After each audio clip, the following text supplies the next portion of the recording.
என்னுடைய உயிர் நண்பன் rock star, the most eligible bachelor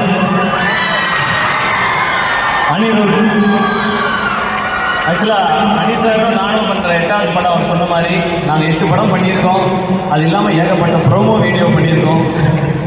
but இந்த இந்த எக்ஸ்பீரியன்ஸ் வந்து எங்கள் 2 பேருக்குள்ள இருக்கிறது வந்து ஒரு ஹீரோ, மியூசிக் டைரக்டர், ஒரு ஆர்டிஸ்ட், டெக்னீஷியன் அப்படி இருந்ததே கிடையாது.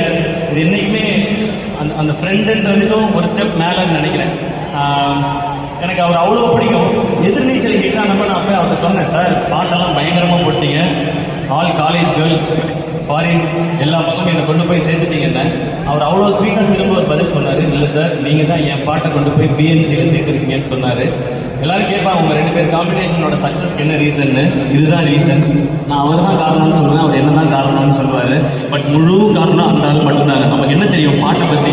அவராக பாட்டு போட்டு இதுதான் பாட்டுன்னு அனுப்புவார். அவர் நடுவில் சொன்னார், நான் வந்து ஃபீல்ட் அவுட் ஆனாலும் எஸ்கேக்காங்க அதெல்லாம் வாய்ப்பே கிடையாது. இன்னைக்கு ஷாருக் கான் ஆரம்பிச்சு எல்லாருக்கும் பாட்டு கிஃப்ட்டு 1000 கோடிலாம் பார்த்துட்டாரு. இன்னும் 2000 இருக்குது, 3000 இருக்குது, 4000 இருக்குது. பல ரெக்கார்டுகள் நம்ம பண்ண வேண்டியிருக்கு சார். நம்ம மீன்ஸ் நீங்கள் அதில் நானும் சேர்ந்து அனி இஸ் மை ஃப்ரெண்ட் அப்படின்னு. ஸோ